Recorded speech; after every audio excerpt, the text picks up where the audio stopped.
So this final video before exam one is about adjusting entry errors. And this is just a way for us to roll in our knowledge about adjusting entries, what they affect, and some linkage between income and balance sheet, the income statement and the balance sheet.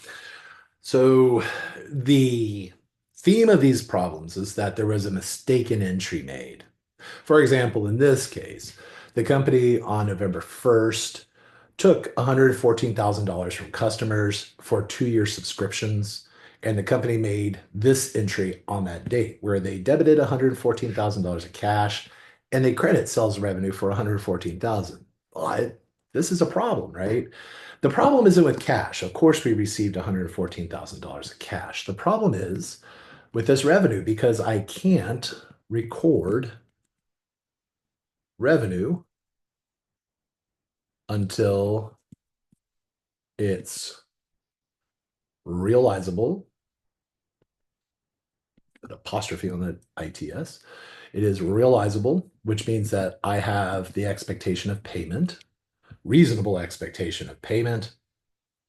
And two, I have earned the revenue. So in this case, earning the revenue would be providing the subscription over time. But on November 1st, we just took the cash. They now have a subscription from us for 2 years, and we have to fulfill the obligations of that contract.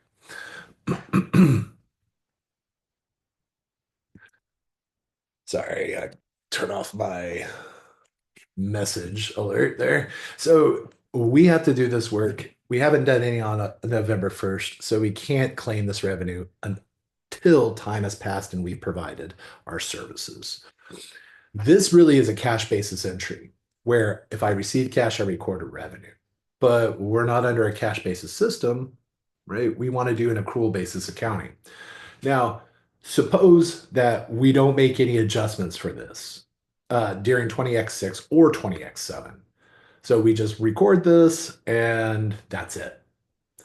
What then would be the error? How would our assets be overstated or understated? Our liabilities overstated or understated, net income overstated or understated, and our shareholders' equity overstated or understated if we don't adjust this cash basis entry. Then we repeat that analysis for the second year. I believe that the best way, it's kind of long form. There's certainly shortcuts once you get more proficient with these sorts of questions and just with adjusting entries and how they're made in general. But in order to describe the process entirely, I want to step through and provide this long form analysis. Really, what I would say, or the best way to handle this, is to determine what the company should have done, excuse me, should have done versus what the company actually did. All right. So what we actually did was we debited cash, credited sales revenue for 144,000. Now this would have increased my assets by 144,000. It would have reduced my, I'm sorry, not reduced. It would have increased my net income by 144,000. And it would have all happened on November 1st of X6. What we should have done when we receive money and are now obligated to provide a product or service, we have deferred revenue. So we did receive cash, as I mentioned, that's not a problem. The real problem comes in that we did not record our deferred revenue. This is that unearned revenue that now we're going to have to earn over 2 years' time. The cash is still increasing my assets, but instead of increasing liabilities, I increased net income by 144,000. All right, so adjusting entries, right? Because we should have made adjustments. Did we? No. It said no adjustments have been made at the end of 2x6 or 2x7. So there was no adjustment here at 1231x6. Over here, what we should have done, well, how much revenue did they earn? They had 144,000 that they're going to earn over 24 months. And if I divide 144,000 by 24 months, I can get the per month amount of revenue. In this case, comes out to $6,000 per month.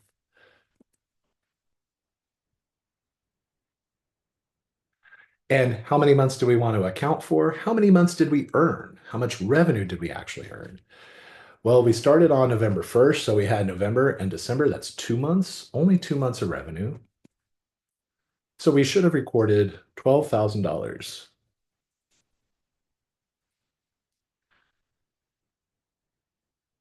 The $12,000 of revenue should be recorded. So I can debit deferred revenue, right? Calling upon my knowledge of adjusting entries.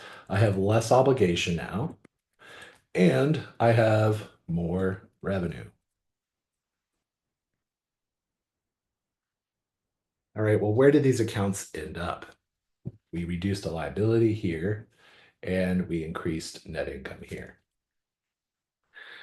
You can do a few things at this point. You could just total up the effects and see what that shows us. Except that that's not going to translate well to the second year. So I'm going to make a deferred revenue account over here and a sales revenue account. And these are fitting under the umbrella of what happened. Right? Just drawing some T accounts here, updating them so I can get a visualization of what's going on.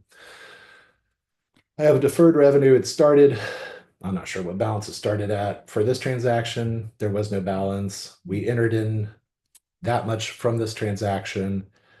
Then we adjusted it, right? So my unadjusted balance was 144K. I adjusted it by 12,000, had that debit, bringing it down so that I would have 132,000 left. Oh, crap. My bad. I don't know why I started off with this 144. So, damn it. 114. This is when someone in class would have been like, hey, you're doing the wrong number. It's 114, not 144. So, my apologies. I'll just fix these real quick, redo my math. 144. Oops, I was doing 114. 114 divided by 24 is 4.75. So 4,750 per month. That's 114,000 divided by 24 months gives me 4,750 per month times 2 is not 12,000, but 9.5 thousand. And then this would be 9.5 thousand.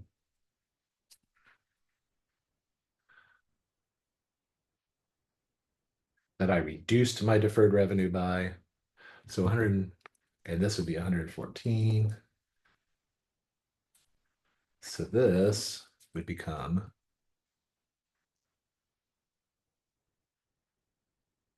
104.5. All right, now I think we're okay.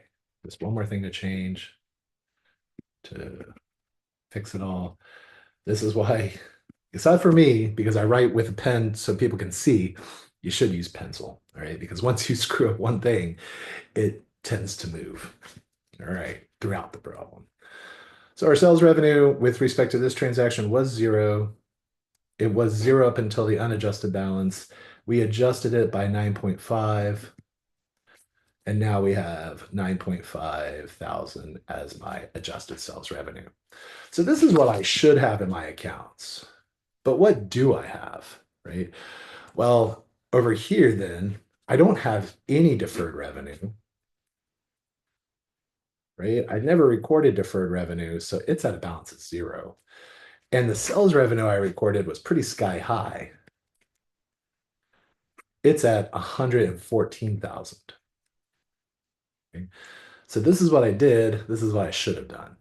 In this case, I overstated my net income. Well, I overstated revenues, which overstates net income. Always figure out your net income error first. Right? I overstated net income by, well, I should have only reported 9,500.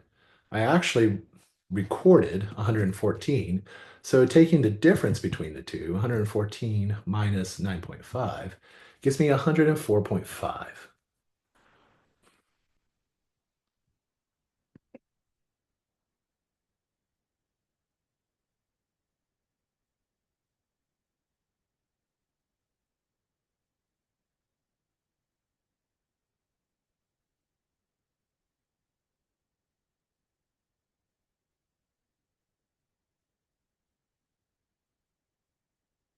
So I recorded too much revenue in this period, in this year.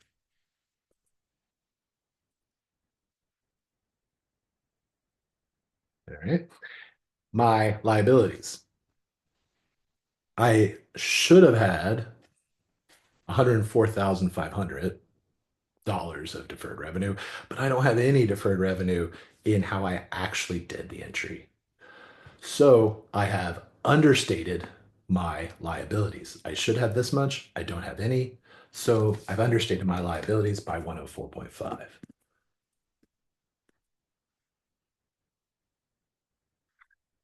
Now, assets are not involved in this with an error, right? The cash is on point, right? I didn't record any assets that I shouldn't have. All I recorded was sales revenue and then omitted recording my deferred revenue. So there's no effects to assets. Now, just as a note, this is going to be a pattern because remember, adjusting entries always affect an expense or a revenue. So my net income will always have an error with an adjusting entry error. And with the expense or revenue that's recorded, there's always an effect to assets or liabilities, not both. So I'm going to have one or the other of these be an error. Every adjusting entry affects one liability or asset and one income, be it expense or revenue. Now, the other effect that's going to happen is understanding that if I have overstated my net income, well, what's going to happen? We just learned about closing entries. So that net income will close into my shareholders' equity and create that error as a starting point in my shareholders' equity. The other way that I was kind of talking about would be for you to examine, after correctly labeling effects, what the total effects were. So I'll do this in blue and try to make it so that we go. We're only looking at the entries here and putting the work on another page. So under the should have done, I have an increase in assets of 114,000.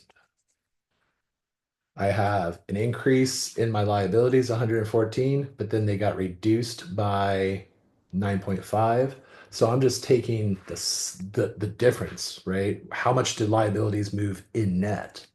So liabilities increased under my should have scenario by 114 minus the 9.5 debit, which gives me 104.5 overall increase to my liabilities. 114, 104.5 increase to my overall liabilities, 114 overall increase to my assets, and my net income goes up 9.5. All right. Compare that to what I did. I got assets of 114, no liabilities, and an increase to net income of 114. So now you can more directly compare those without the T accounts involved. No error in assets, they link. I should have liabilities, but I reported none. So that's an understatement of liabilities by 104.5. And net income, I should have a 9.5 increase, $9,500 increase, but I have a $114,000 increase. And so net income was overstated by the difference between them, which is 104.5. And then because we closed net income to retained earnings, which is an equity account, I have also overstated my equity by 104.5, right? This is what we have here for this row. Now, the problem with this approach that does seem simpler without the T accounts is that you run into some issues perhaps with the second year. So let's look at that second year. Where do the accounts start and where will they end up? So I'm just going to draw or restart these accounts for the next year. I have deferred revenue under what should have happened. It should have started at its prior ending balance, 104.5. Sales revenue, will that balance carry forward? No. Remember, we close this account at the end of every period, so it's going to start at no balance. Under what actually happened, deferred revenue starts with a zero balance. Sales revenue, again, it had a 114 balance. It will not carry forward because it gets closed out.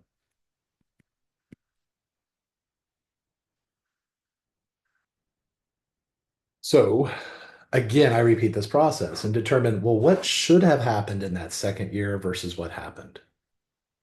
Well, we didn't make any adjustments during 20x7. So, and we're not going to repeat this entry during 20x7. I mean, they're not paying us more cash.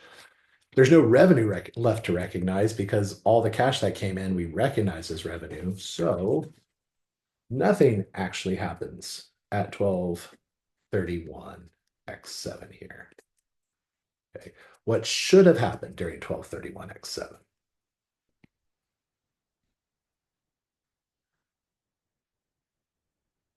Well, we should recognize 12 months of revenue.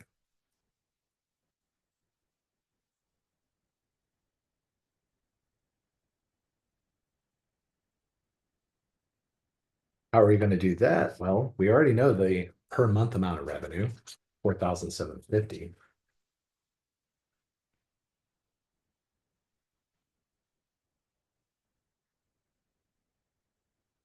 And this time, we don't just have 2 months, but we're talking about the 2 months in the prior year. That means that the contract is ongoing for all 12 months of my year seven. So I need 12 months of revenue recognized. So I take that 4,750, multiply it by 12 months to get the amount of revenue I would record throughout the year. That's $57,000.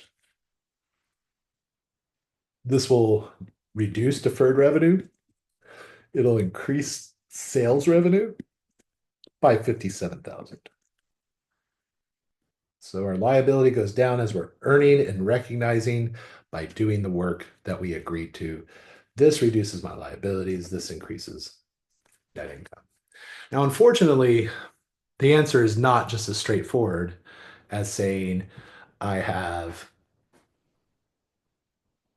overstated my liabilities by 57,000 and understated my net income by 57,000. No, that's not where these things accumulate. Because if we now apply this to my T accounts, we did reduce deferred revenue by 57,000. So that will bring it down to 47,500.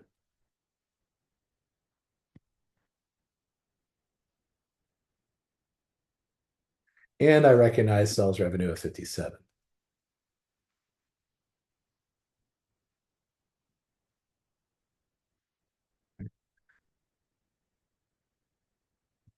Over here, and what actually happened, I don't recognize any revenue and I still have no deferred revenue. Right? I don't have any obligation recorded. I didn't recognize any revenue from this contract because, again, hey, I recognized it all way back in November. So we can use this to model the differences again. Was were our liabilities overstated or understated? Well, we don't have any. We should have had 47.5. So they're understated by 47.5.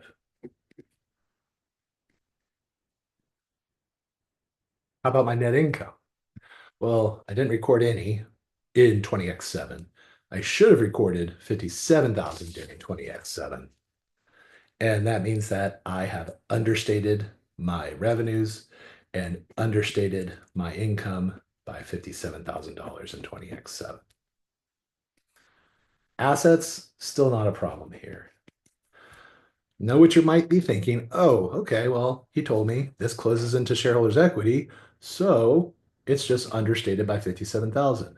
Not quite. Why? Because our retained earnings has an error from the prior period. So if we think about that retained earnings account and we think about our beginning balance for X7 being overstated by $104,500, but then I close an understated net income that's understated by $57,000 to that overstatement, well, what's going to happen to the error in retained earnings? I had something that was overstated, but now I'm adding something that was understated to it. So it's actually going to reduce some of this overstatement because of the opposite error that's happening in the next year. It's still overstated, but just by 47,500 now.